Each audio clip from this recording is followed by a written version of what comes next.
함께 하나님을 예배하겠습니다. 너희는 여호와께 감사하며 그의 이름을 불러 아뢰며 그가 행하신 일을 만민 중에 알릴지어다. 그에게 노래하며 그를 찬양하고 그의 모든 기사를 전할지어다. 그의 성호를 자랑하라. 여호와를 구하는 자마다 마음이 즐거울지로다. 만주의 주가 되시고 만왕의 왕이 되신 하나님, 찬송과 영광과 경배를 올려드립니다. 거룩한 주일 아침에 아버지께서 기다리고 계신 성전으로 나와 예배하게 하시니 참으로 감사드립니다. 이 소중하고 아름다운 예배를 통하여 삼위일체 거룩하신 하나님의 임재를 경험하게 하시고 오직 하나님께만 영광을 돌리는 시간 되게 하여 주옵소서. 하나님께서는 자녀들이 당하고 있는 처지와 형편을 잘 알고 계시오니 이 믿음 안에서 우리 모두 세상의 걱정과 근심을 내려놓게 하시고 오직 하나님만을 신뢰하며 평안함 중에 예배하게 하옵소서. 예수 그리스도의 이름으로 기원하옵나이다. 아멘.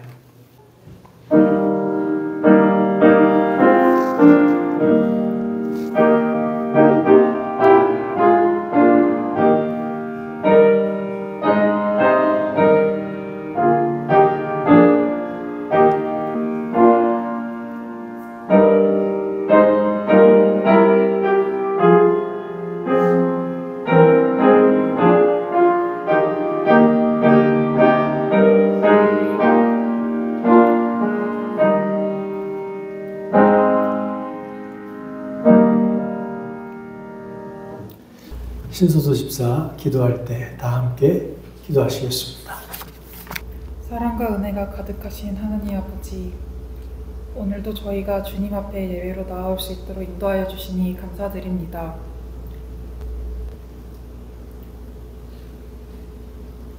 오늘 저희가 이 예배를 통하여 저희의 마음이 새롭게 되고 주님의 말씀으로 저희의 영혼을 충만하게 하여 주시옵소서.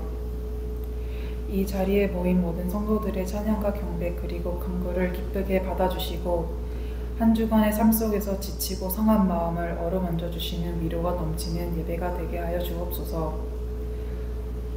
거룩하신 주님, 지난날 주님 앞에 온전히 서지 못하고 잘못과 실수를 저지른 저희의 지난 죄들을 고백합니다. 바쁘고 분주한 일상을 보내면서 때로는 주님을 향한 사랑을 잊어버리고 세상의 걱정과 근심에 사로잡혀 연약한 모습으로 살았음을 고백합니다. 저희의 연약한 마음을 강하게 붙들어 주시고 주님의 거룩한 성품을 닮아가는 자들이 되게 하여 주옵소서. 예배를 통해 우리의 마음이 더욱 주님께 가까이 나아가게 하시고 오로지 주님께만 집중하는 시간이 되게 하여 주옵소서. 그리고 교회의 모든 사역 위에 성령의 기름 부으심이 충만하게 하여 주시고 주님의 능력을 더하여 주옵소서. 또한 성도들의 가정과 일터를 위해 기도합니다. 어려운 성도가 있다면 주님의 도우심을 허락하사 늘 정직과 성실로 일하게 하시고 그 안에서 열매 맺게 하여 주시옵소서. 각 가정마다 주님의 평강과 사랑이 넘치게 하시고 자녀들에게는 지혜와 믿음을 주셔서 주님의 뜻을 따라 살아가는 세대가 되게 하옵소서.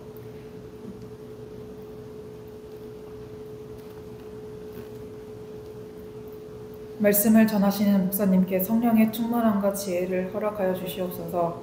말씀을 준비하는 과정마다 주님이 함께 하시기를 바랍니다. 그 말씀이 우리의 영혼을 새롭게 하여 삶 속에서 결실을 맺는 생명의 말씀이 되게 하옵소서. 마지막으로 예배를 위해 보이지 않는 곳에서 헌신하는 모든 봉사자와 섬기는 손길들을 은혜로 붙들어 주시옵소서. 이 모든 말씀을 우리 사랑하는 예수 그리스도의 이름으로 기도드립니다. 아멘. 이 시간 우리에게 주시는 하나님 말씀 창세기 32장 13절로 32절, 호세아 12장 3절 4절, 이사야서 41장 10절의 말씀입니다. 말씀을 교독하겠습니다. 야곱이 거기서 밤을 지내고 그 소유 중에서 형 에서를 위하여 예물을 택하니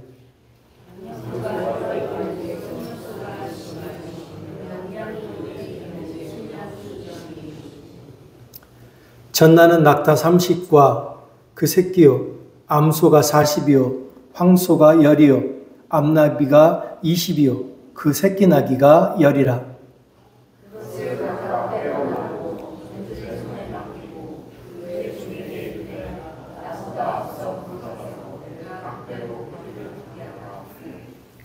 그가 또 앞선 자에게 명령하여 이르되 내 형 에서가 너를 만나 묻기를 내가 누구의 사람이며 어디로 가느냐 내 앞의 것은 누구의 것이냐 하거든.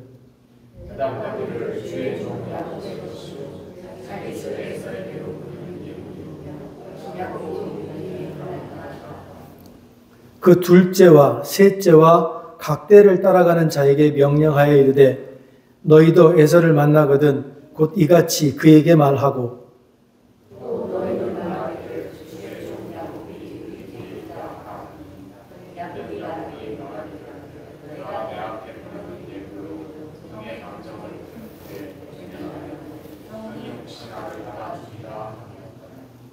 그 예물은 그의 앞서 보내고 그는 무리 가운데서 밤을 지내다가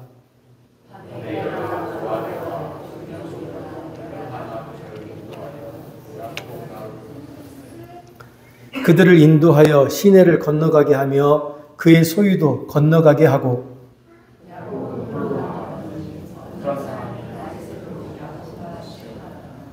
자기가 야곱을 이기지 못함을 보고 그가 야곱의 허벅지 관절을 치매 야곱의 허벅지 관절이 그 사람과 씨름할 때에 어긋났더라.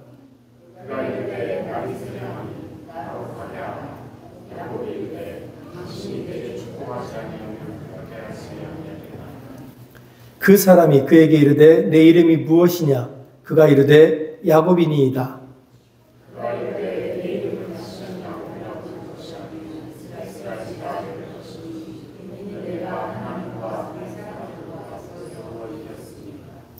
야곱이 청하여 이르되 당신의 이름을 알려주소서. 그 사람이 이르되 어찌하여 내 이름을 묻느냐 하고 거기에서 야곱에게 축복한지라.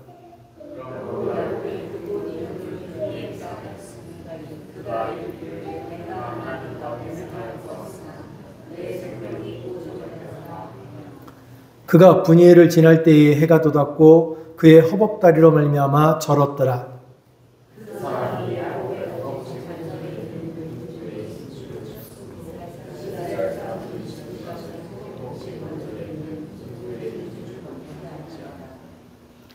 야곱은 모태에서 그의 형의 뒷팔꿈치를 잡았고 또 힘으로는 하나님과 겨루되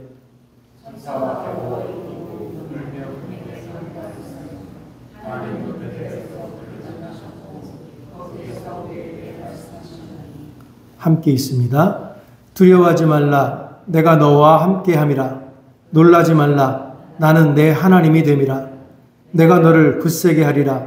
참으로 너를 도와주리라. 참으로 나의 의로운 오른손으로 너를 붙들리라.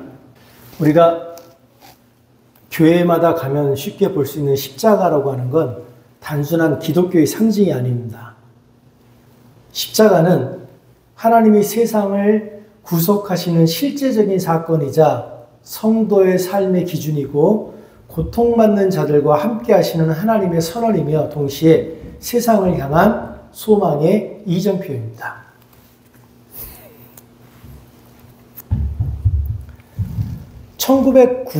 (1990년부터) (2000년) 사이에 한국 기독교계에서 사용되기 시작한 단어 중에 선한 영향력이라고 하는 말이 있습니다.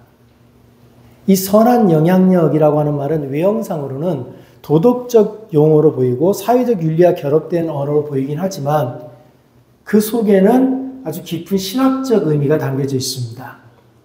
문제는 많은 그리스도인이 이 단어를 사용할 때 선하다라고 하는 말을 본래적인 신앙의 의미를 충분하게 인식하지 못하고는 일반적인 도덕적인 선함, 그러니까 착하거나 올바른 행동을 하는 것 정도의 수준으로 축소해서 이해한다는 데 있습니다. 성경이 선하다라는 말을 할 때는 단순한 윤리적 올바름 또는 사회적 유익을 말하는 게 아닙니다. 성경이 선하다라는 말을 할 때 그 선하다라는 말은 하나님의 뜻에 전적으로 순종하고 하나님의 뜻과 전적으로 일치하는 것을 전제로 합니다. 그래서 기독교인이 선하다라는 말을 쓸 때 그 선하다는 것은 하나님의 성품에 근거하는 겁니다. 이 기독교인이 말하는 선하다는 것은 하나님이 기뻐하시는 것을 따르고 하나님이 원하는 행위를, 원하는 바를 실현하는 행위, 그것을 선하다라고 말하는 겁니다. 사도 바울은 로마서 12장 1절에 선한 삶의 본질을 이렇게 말하고 있습니다. 너희 몸을 하나님이 기뻐하시는 거룩한 산 제물로 드리라. 이는 너희가 드릴 영적 예배니라. 그러니까 기독교인이 살아내야 되는 선하다라고 하는 건요, 삶의 전제 전체를 하나님께 드리는 제사적 헌신을 말합니다. 예배와 삶이 분리되지 않은 것. 하나님을 예배하는 우리의 예배가 우리의 삶이 하나님을 예배하는 실존적인 삶이 되게 하는 것. 그것이 곧 선한 것입니다. 그래서 기독교가 말하는 선한 영향력이라고 하는 것은 단지 도덕적으로 좋은 영향력을 행사하는 것이 아니라 하나님의 뜻이 나의 삶을 통해서 이 땅에서 실현되게 하는 것. 우리 삶에서 우리가 믿는다고 말하는 그 믿는 바가 구체적으로 드러나게 하는 것이 선한 영향력입니다. 그런데 우리가 신앙이라고 하는 것, 우리가 믿는다고 하는 그것이 우리 일상에서 자명하게 드러나는 것이 결코 쉽지 않습니다. 오히려 우리의 신앙과 삶은 지속적으로 갈등을 일으키고 긴장 속에 있습니다. 우리 속에 있는 우리의 본성은 우리가 믿는다고 하는 그 하나님의 뜻과 조화를 이루기보다는 자기중심적으로, 자기 욕망 쪽으로 기울어져 있고, 그런 점에서 신앙이라고 하는 건 내면의 싸움이고 존재의 긴장입니다.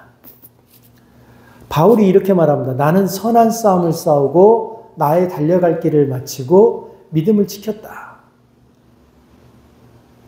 선한 싸움을 싸우고 달려갈 길을 마치고 믿음을 지켰다. 단지 자기 신앙의 여정을 회고하고 있는 게 아닙니다.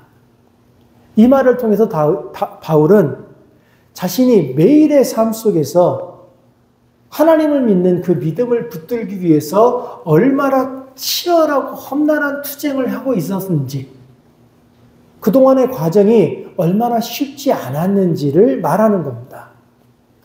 또한 에베소서에서는 이렇게 말합니다. 우리의 씨름은 혈과 육에 대한 것이 아니요 통치자들과 권세들과 이 어둠의 세상 주관자들, 하늘에 있는 악한 영들에 대함이라. 그러니까 이 싸움이 단순하게 또 이 세상을 살아가는 삶의 방식의 싸움만이 아니라 우리가 눈으로 보지 못하고 피부로 느끼지 못하는 존재들과의 싸움이라고 하는 것도 역시 말하고 있습니다. 루이스는 순전한 기독교에서 이렇게 말합니다. 기독교는 아주 험난한 길을 가르칩니다. 그러나 바로 그 길이 가장 안전한 길이기도 합니다. 인간은 자신의 의지로는 하나님과 반대되는 길을 선택할 수밖에 없습니다. 그런데 하나님은 인간의 의지에 반한 곳으로 우리를 붙들어서 끌고 가시려고 합니다. 때문에 이 선한 싸움에서 승리하기 위해서 우리는 단순히 우리들의 의지적 결단만 가지고는 안 됩니다. 이 싸움에서 승리하기 위해서 우리에게 필요한 건 하나님의 전신갑주입니다. 진리의 허리띠, 의의 호심경, 평안의 복음의 신발, 믿음의 방패, 구원의 투구, 성령의 검, 곧 하나님의 말씀. 이 모든 것은 하나님의 임재와 보호 안에서 살아가기 위한 영적인 장비들입니다. 보네포라고 하는 분이요, 2차 대전 중에 신앙을 지키기 위한 치열한 싸움을 하는 중에 그 고난과 억압의 시대를 살면서 이렇게 노래했습니다. 하나님의 선한 능력으로 우리를 감싸시니 믿음으로 일어날 일을 기다리네. 이게 굉장히 긴 시인데 그 시 중에 딱 두 구절만 가져온 겁니다. 하나님의 선한 능력으로 우리를 감싸시니 믿음으로 일어날 일을 기다리네. 단순한 위안이 아니라 우리가 살아가는 그 험난한 길 가운데서도 하나님께서 끝내 선을 이루실 것이라는 것을 믿는 깊은 신뢰에 관한 겁니다. 오늘 본문에서 야곱이 앉아있던 그 밤, 모든 것이 멈춘 듯한 고요 속에서 야곱은 홀로 남았습니다. 종들도 떠났고 가족도 떠났습니다. 강 너머에서는 형 에서가 군사를 이끌고 자기에게로 다가오고 있습니다. 도망칠 길도 피할 방도도 없습니다. 오직 두려움과 죄책 그리고 한없이 깊은 침묵만이 야곱을 감싸고 있습니다. 바로 그 순간에 누구도 예상하지 못했던 방문자가 야곱을 찾아왔습니다. 성경은 단지 어떤 사람이라고 말하고 있을 뿐이지만 그 존재는 야곱의 삶을 힘드는 신비이자 은혜의 현현이었습니다. 그 밤 야곱은 알지 못하는 그 사람과 싸웠습니다.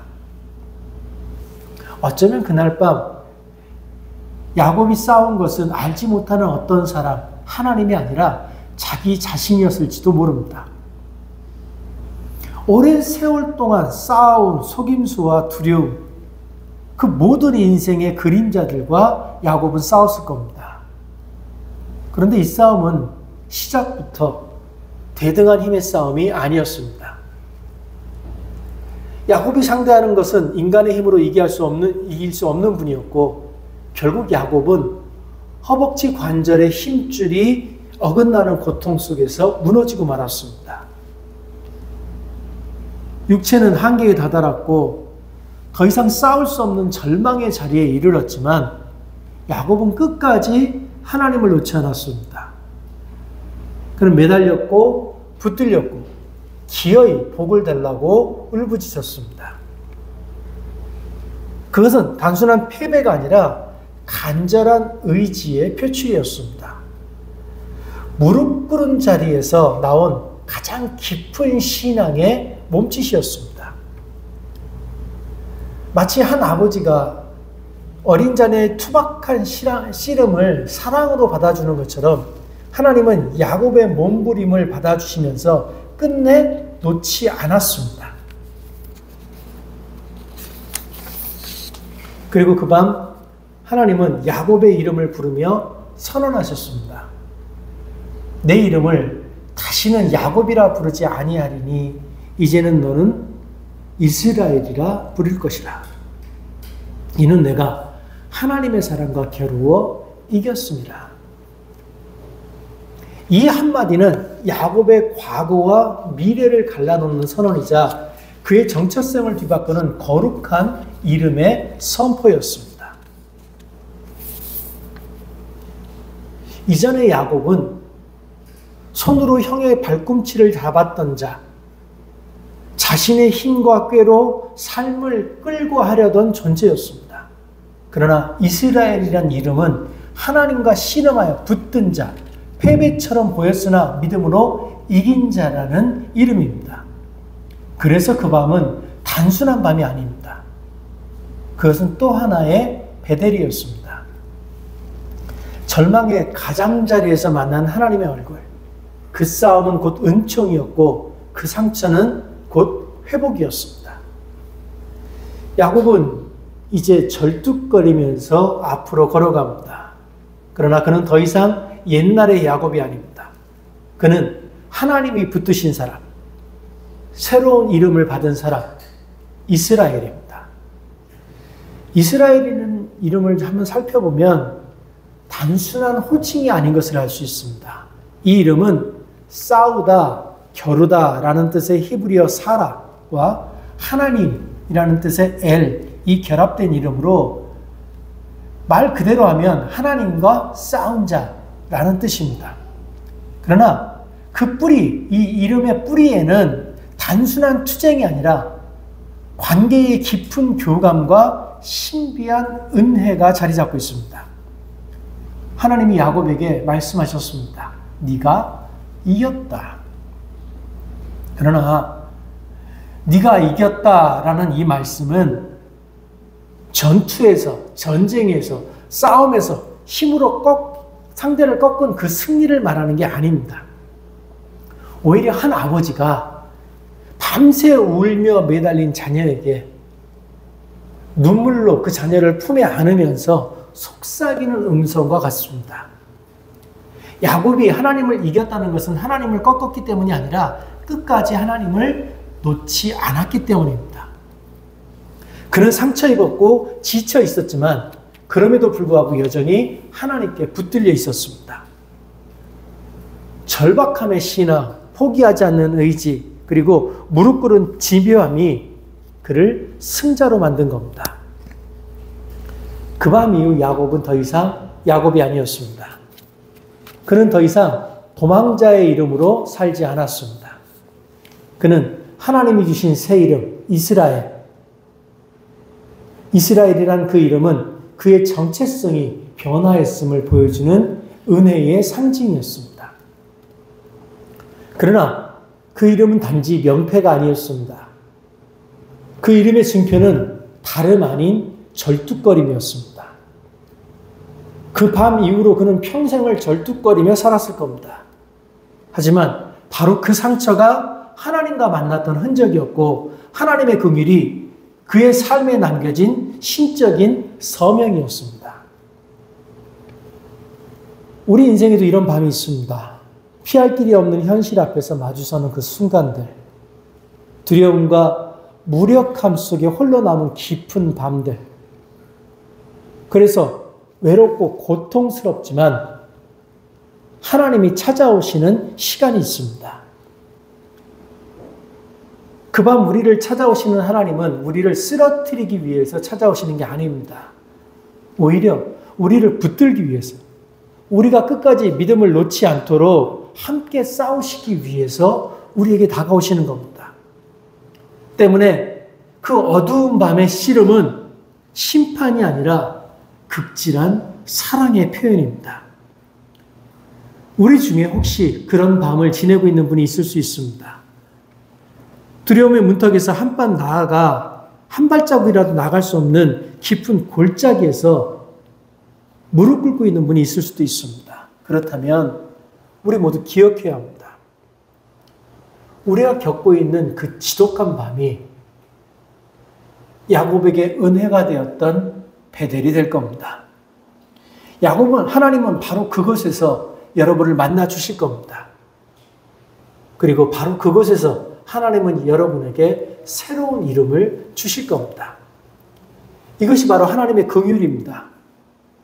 하나님의 자비는 단지 멀리서 연민의 눈길을 보내는 것이 아니라 우리의 가장 약한 자리로 다가와 손을 내미시는 행동입니다. 예레미야서 33장은 이렇게 말합니다. 너는 내게 부르짖으라. 내가 내게 응답하겠고 내가 알지 못하는 크고 은밀한 일을 내게 보이리라. 우린 기억해야 합니다. 기도는 단지 말로 드리는 요청이 아니라 존재 깊은 곳에서의 씨름이며 하나님과의 대면입니다. 때로는 눈물로, 때로는 침묵으로, 때로는 한숨으로 들려지는 이 기도는 야복 강가에서 야곱이 드렸던 그 몸부림과 다르지 않습니다. 손에 잡히는 응답이 없어도 무릎이 꺾이고 허벅지 뼈가 어긋나듯 마음이 부서져도 바로 그 자리는 하나님께서 찾아오시는 자리입니다. 나는 내 스스로의 힘으로 이 싸움을 버티고 있다, 견디고 있다라고 생각할지 모르지만 실상은 하나님이 우리 한 사람 한 사람을 붙들고 계신 겁니다.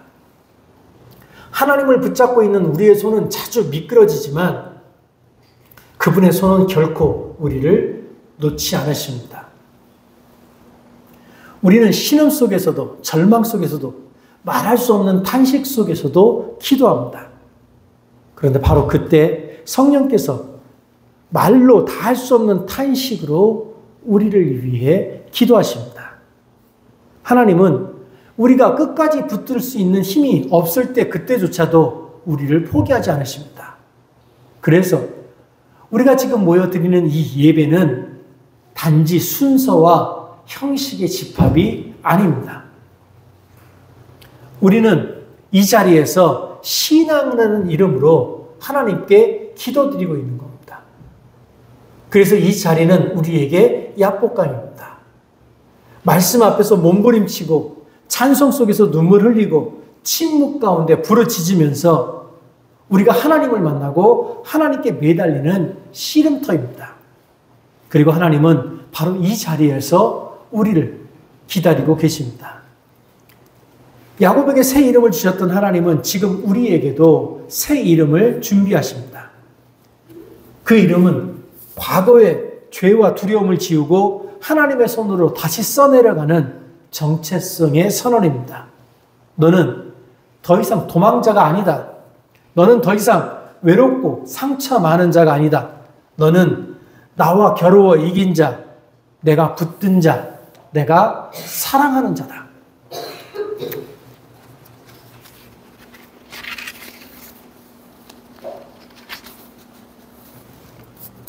그렇기에 우리는 지금 기도해야 합니다.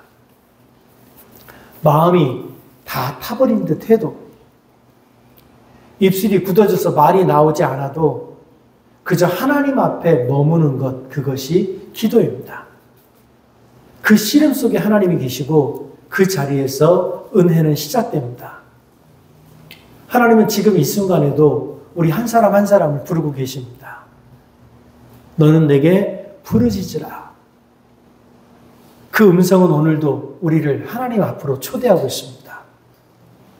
상처 입은 이들에게, 흔들리는 자들에게, 더 이상 앞으로 나아갈 힘조차 남지 않은 자들에게 하나님은 찾아오십니다.